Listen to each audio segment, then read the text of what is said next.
Ladies and gentlemen, welcome to our special program covering the second UN Food Systems Summit Stocktake UNFSS+4, which is taking place in Ethiopia from 27 to 29 of July 2025. This summit is co-hosted by Italy and Ethiopia, with Italy's Prime Minister set to co-chair this event alongside with the Ethiopian Prime Minister, and we're going to be covering this summit. And ladies and gentlemen, my guest today is Lena Savelli, Deputy Director of UN Food Systems Coordination Hub. Thank you so much for joining me. Thank you so much for having me. Absolutely. So let's first off talk about this. What is the main goal of this huge international summit? So the UN Food Systems Summit Stocktake number 2, which will be taking place now in Addis Ababa, has been convened by the UN Secretary General and the co-hosts Ethiopia and Italy, with the objective to look closely at the transformation of food systems, because we recognize that food systems lie in the heart of sustainable development. If we can ensure that we have food systems that are sustainable, that are equitable, that are healthy, we can truly make progress on the 2030 Agenda on Sustainable Development. So as we meet in Addis Ababa over the next few days, our objectives are to first review progress at national level. We began this journey already in 21 with the first UN Food Systems Summit. So now we gather again to see what is working, what is not working, taking into account the particular situation in each country and new challenges. Secondly, the Food Systems Summit will be a moment to forge partnerships between governments, between private sector, between civil society, including the academic community, women and youth.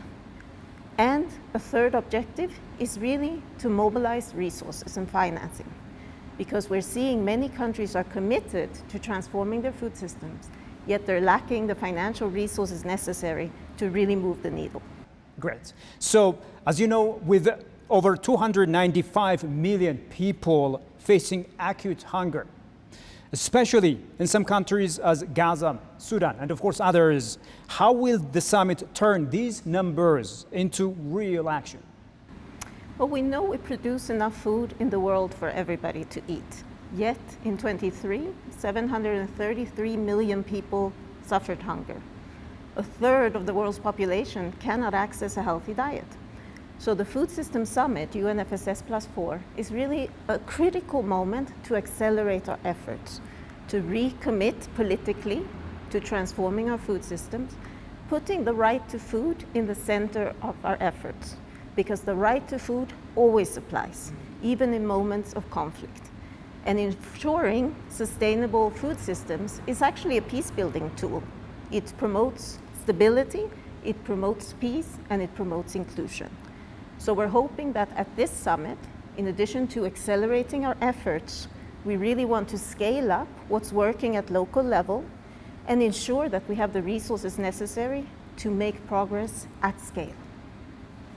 Let me also come to your organization. How does the Coordination Hub foster effective partnerships to ensure the summit pledges result in real change in the fragile countries in different parts of the world? So the UN Food Systems Coordination Hub was set up in 2022 following the first UN Food Systems Summit. And the role is really to convene actors, to stimulate and support action at country level. So what the United Nations is trying to do is to bring together the diversity of stakeholders that need to be there to transform food systems and ensure that the countries that are working to make this happen have access to technical expertise, have access to resources, have access to partnership and innovation, so that they can truly accelerate the implementation of their plans for transforming food systems. We help countries integrate food systems transformation into climate agendas, into social protection agendas, enact legislation that puts the right to food at the center of their efforts, and truly ensure an equitable and transparent process with all actors that need to be at the table. That's a great point. And as you know, this huge event is being co-hosted and co-organized by Italy and Ethiopia, with the latter being the host of this huge event. What exactly does this mean for Ethiopia as a host? Well, we're very honored that Ethiopia has taken it upon themselves to host us here in beautiful Addis Ababa, which is truly the heart of Africa. I think this is very symbolic. This is the first time we're doing the UN Food Systems Summit in a developing country on the African continent. And I think that this is a testament to Ethiopia's strong commitment to food systems transformation.